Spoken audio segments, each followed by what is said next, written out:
another episode of Sage Studio. I'm Tiffany Webster, and today we are talking all about AI.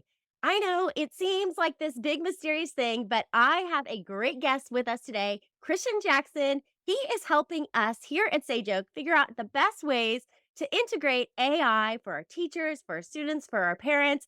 And I just can't wait to dive into this conversation. Christian, welcome to the show. It's a fun one, that's for sure. Thank you for having me. Glad to be here with you, Tiffany. Absolutely. Okay, Christian, tell us a little bit about who you are and the company that you have, and kind of how you are involved in all of this AI conversation. Yep, I mean, the briefest explanation possible, as I'm a creative technologist born and raised down in Los Angeles. I went to school to study technology and how it applies to business. Just so happened that right when I graduated, I was blessed enough to work under the tutelage of a man named Paul Orfila, who was the founder of Kinko's, which his early child education work that I was also assisting with at the time led to an introduction with a superintendent. And that superintendent told me, "Hey, we really need some support with this AI stuff. Can you tell us about what's going on in the world of AI and how my teachers can use it to their benefit and what they can expect?" Run into the whole new world of figuring out how exactly AI is shifting the education and really is my end goal now is figuring out how we can help decrease the digital divide and get students with the know-how.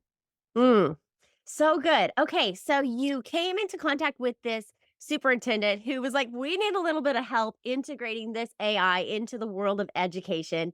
And you were able to take that from a problem into some professional development for those teachers and ultimately form your company out of that, which is so incredible and something that we just love to see here at Sage Oak when people just get that energy and that passion for something and then they really can take it to the next level. So great to see that you were able to do that.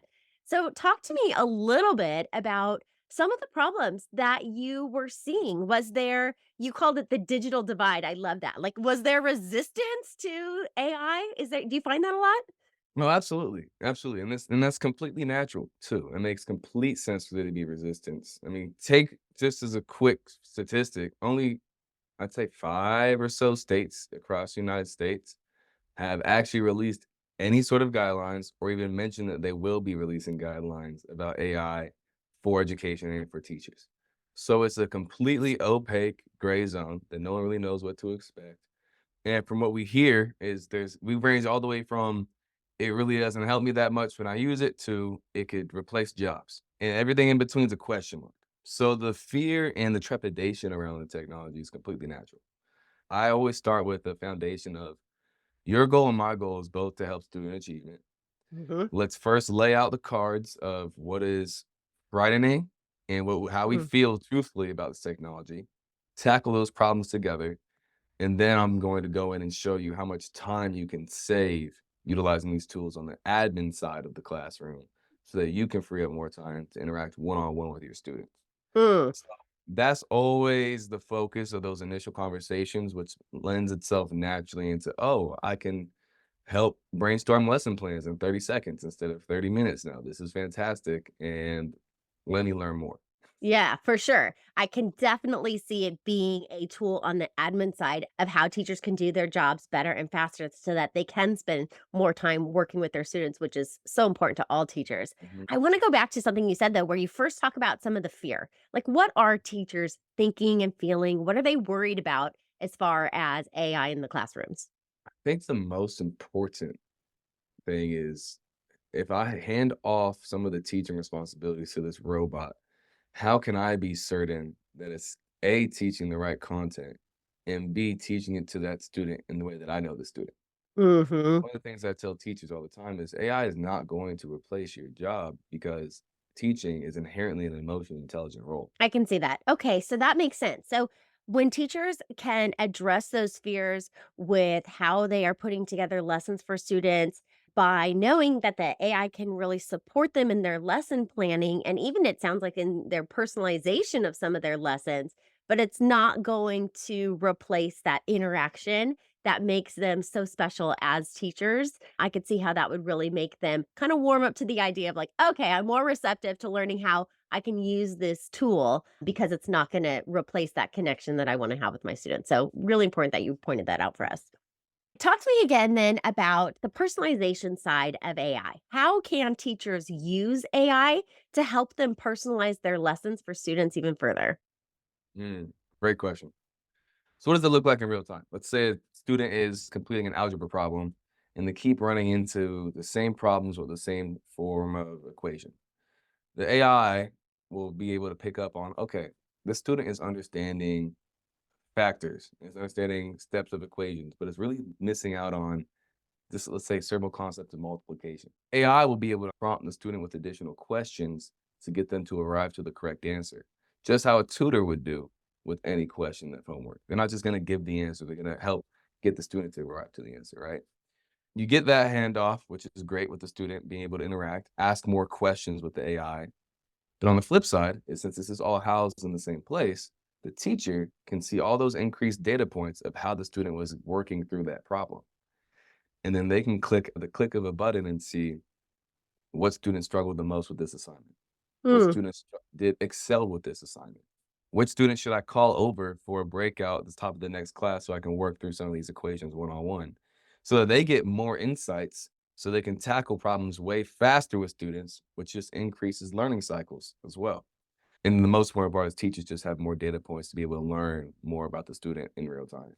I think that's really critical. And having been a teacher for so many years, one of the things that I think is really hard is okay, you might see that a student earned a 70% on an assessment, but it doesn't necessarily show you where the holes are, right? That 70% just says, okay, that's a baseline out of 100, but it's not saying, hey, this is really where the student needs that reteaching or that small group, like you mentioned. And that data sometimes as a teacher is really hard to extract because you have to Mhm. manually go back through each test, look at the questions, start to see where they missed it, start to account that so you can pull the other four that also had problems in that one area together. And it is very time consuming. And quite honestly, sometimes that stops teachers from being able to go back and deliver that instruction because they also have to keep moving on Yeah. to get to the other, things that they need to teach, and that can be really tough. And I know with Sage Oak, we value that personalized education so much and taking the time to address the needs of our students so that they're not just moving forward, but we really are going back, reteaching, helping them master those concepts as they move along. That I think it's really critical to be able to say, like, hey, this is the way that we can do things not only better and faster, but that we can use that data to truly personalize and enrich the education. I Mhm. think that's really important. Yep, and the point that you mentioned about having to go back in and then figure out where the student was getting which questions wrong, Yeah. there's a level deeper of that too, which is why did they get that question wrong? Cool. Okay, so I can see really how once you get people past like the initial fear of AI, you can start to tell teachers, okay, look at these are some ways that it can really help to improve your instruction and actually allow you to have deeper, better, more personalized lessons and connections with your students than you might initially be thinking. I think that's really a great way to get teachers on board. And I can see how that would be really valuable asset to bring you in to help work with some of the teachers in doing that. Now, you mentioned that obviously some of the software that's being written with the AI intelligence is great for that. I think that we are really starting to see a case being built for the impact that AI can have in the data analysis. And I think that's really exciting and really cutting edge and is really going to make a difference in how teachers plan, how districts plan going forward, and even how curriculum is mapped out or maybe even personalized using all of this data driven type of technology behind Mhm. it. So that is super exciting. Let's talk a minute about student use. And I know that one of the first things that comes to mind is that, okay, once students start using this AI, does it just do everything for them? Does it just like, can they instantly say, write my paper and it does it? And now no student effort is being put into the work. I know that's a big concern. It's a valid concern too. Very valid concern. This is a much larger conversation that needs to be had. It's my job as a student to complete work. The reason why I use the word complete is because we currently have a completion model of education. Mhm. It's you are assigned a task, you are assigned a lesson, you are to complete task, and then I will test you on that in a few weeks or a month. All the in between time is just completion, and I'll Mhm. grade you to completion. The reason why that's a problem is that we now are in a world and entering a world where I, as a student, can take my phone, snap a picture of a worksheet, and say, "Do that worksheet for me, AI. Mhm. I've done all my work." That's a problem. It's a big problem. It's a big reason why I love to work with English teachers because English teachers are going to have the hardest time figuring out how to work new coursework into their sessions so that students aren't just writing essays on a computer when they get home because hey, the AI is better at writing the paper than most students and most people. So, what do we do with that? Because I think it's a real issue. I think it's an issue for students to find that desire, that motivation to put the extra effort in when AI makes it so easy. And I think it makes it challenging for teachers who want to see their students go through that productive struggle of actually writing Yes. an essay so that they can acquire those skills because that's what they care most about. They do care about the final product, but they care about the students really Process. learning, yeah, the process that goes into it. So what do we do about this? The reason why I love working with English teachers, it was actually an English teacher at Sage Oak Mhm. who said, we can try to figure out all these different means of coursework and courses, but there's something to be said about the beauty of going from a blank piece of paper to actually having a finished, completed essay. There's something about that initial struggle where you don't have something helping you brainstorm, when you just have to be creative and put forward your best work and something that you came up with entirely on your own.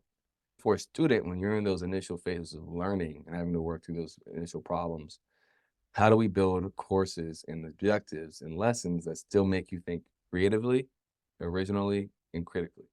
Mm, We need to go to a more project and goal based way of education. We have to have more expanded projects that might be longer than a couple of weeks. Maybe they span the entire course of the semester or trimester. We have more group work where they have to problem solve together. And we tie that to maybe real world things happening in the world. There's a great case study I like to give about this magnet school in Gwinnett County, Georgia, called Second High. The reason why I love this as a case study is that they launched as an AI forward school before ChatGPT even came out. What does that mean?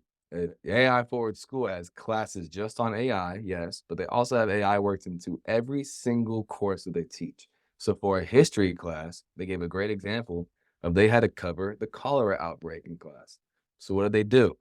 They assigned the students and said, you're to act as a researcher in the time of the cholera outbreak, and you've just been dropped this amazing crystal ball, and the crystal ball has the powers of AI and data analytics, right? So we're going to take down packets of information that showed the spread of cholera in the time period that we're studying, and you are to analyze the data and then make recommendations on how we can slow the spread and save as many lives as possible. So mm, they're still learning about yes. historical time, and they're also learning how this data works in the real world and how these tools work in the real world. Project and problem solving. We can do Mhm. that in all of our courses. It does not Mhm. matter if it's history, science, English, math. We do that in all of our courses. And what Mhm. that does is it makes the students have to come up with an end goal, which is stop as many deaths as possible from Mhm.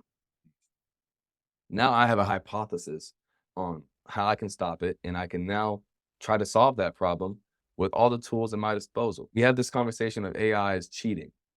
As we in the workforce all know as adults, a lot of us like to work smarter instead of harder. So when a student has a new tool where they can complete work in 20 minutes overall instead of 2 hours in the course of the night, and then they can go outside and go play with their friends, are we really going to get that upset with them? Or is that our fault for not giving them more brain strenuous work to be able to do, more problem solving work. So that's a little introduction to that conversation. Quite literally, that is my most enjoyable part of all of these chats because if you have the student's best interest at heart, we all know that we are training students for a world that we don't even understand will look like in a few For years. sure. For So sure. That critical thinking component of it is major, and I love that you bring that up and bring that up as a really great way to integrate the AI, but to also continue to promote that art of thinking and that, art of communication and collaboration. All of that is really important as we try to educate the whole student. So good. This is clearly a conversation we could continue to have for a very long time. And we're going to. We are only just getting started. This is part one of a three-part series that we are going to be bringing your way on AI. So, if you are loving this conversation that Christian and I are having about the impact of AI on education, today we kind of did an overview of how it's impacting teachers and then now how it's really impacting students. But we're just getting started. We are going to be coming back to you with a deeper dive on the impact of AI on our teachers, our students, our classrooms, and of course, on you as parents, because you are a big piece of this part of the puzzle when it comes to your role in independent study and working with your kids at home. So, we're going to address ways that you can work with them as well. So, Christian, thank you so much for joining me for part one today. Can't wait to Thank you, continue Tiffany. the Yeah. conversation with part two and part three, and we'll have that coming up soon. All Thanks. right. Talk to y'all soon.